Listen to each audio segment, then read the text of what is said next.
Narayanganj city কর্পোরেশনের সাবেক mayor doctor Selina Hayat আইভীর বিদেশ গমনে নিষেধাজ্ঞা জারি করা হয়েছে।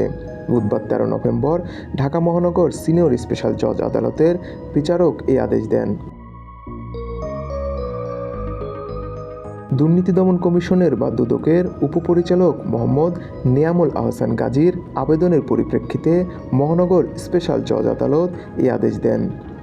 আবেদনে বলা হয়, অভিযোগ সংশ্লিষ্ট ব্যক্তির বিরুদ্ধে ক্ষমতার অপব্যবহার, নানা অনিয়ম দুর্নীতির মাধ্যমে অর্থ আত্মসাৎ করে নিজ নামে ও পরিবারের সদস্যদের নামে জ্ঞাত আয় বহির্ভূত সম্পদ অর্জনের অভিযোগটির অনুসন্ধান চলমান রয়েছে। অভিযোগ সংশ্লিষ্ট ব্যক্তি দেশ ছেড়ে বিদেশে পলায়ন করতে পারেন বলে বিশ্বস্ত সূত্রে জানা যায়। অভিযোগের সুষ্ঠু অনুসন্ধানের স্বার্থে তাদের বিদেশ গমন রহিত করা একান্ত প্রয়োজন। গত 12 সেপ্টেম্বর দুদকের প্রধান কার্যালয় থেকে তার বিরুদ্ধে অনুসন্ধানের সিদ্ধান্ত নেওয়া হয়।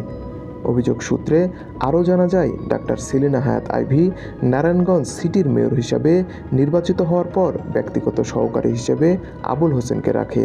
আবুল হোসেন ক্ষমতার অপব্যবহার করে ভয়ভীতি প্রদর্শন করে সিএনজি অটোরিকশা হতে চাঁদাবাজি করে কোটি কোটি টাকা হাতিয়ে নিয়েছে।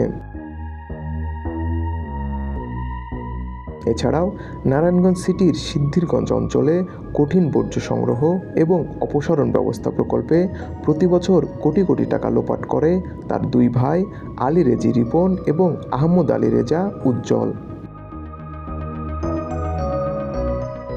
নারায়ণগঞ্জ জেলায় 7 তলা বিশিষ্ট এক বিশাল বাড়ি, নারায়ণগঞ্জ জেলার ঐতিহ্যবাহী চিত্ত বিনোদন ক্লাব ভেঙে সেখানে একটি মার্কেট নির্মাণ করেছেন। বাংলাদেশ রেলওয়ের 18 একর জমি দখল করে সেখানে শেখ রাসেল পার্ক নির্মাণ করা হয়। এসব সম্পদ ও দুর্নীতি ব্যতীত সাবেক মেয়র ডাক্তার সেলিনা হায়াৎ আইভীর নামে, তার উপর নির্ভরশীল ব্যক্তিবর্গ এবং তার নিকট আত্মীয়দের নামে আরও অবৈধভাবে অর্জিত সম্পদ রয়েছে বলে গোয়েন্দা তথ্য অনুসন্ধানে সত্যতা পেয়েছে দুদক। নারায়ণগঞ্জ পৌরসভার প্রথম চেয়ারম্যান আলী আহমদ চুনকার মেয়ে আইভী মেয়র পদে 2011 সালে প্রথমবার মেয়র নির্বাচিত হন, পরে টানা তৃতীয়বার মেয়র নির্বাচিত হন।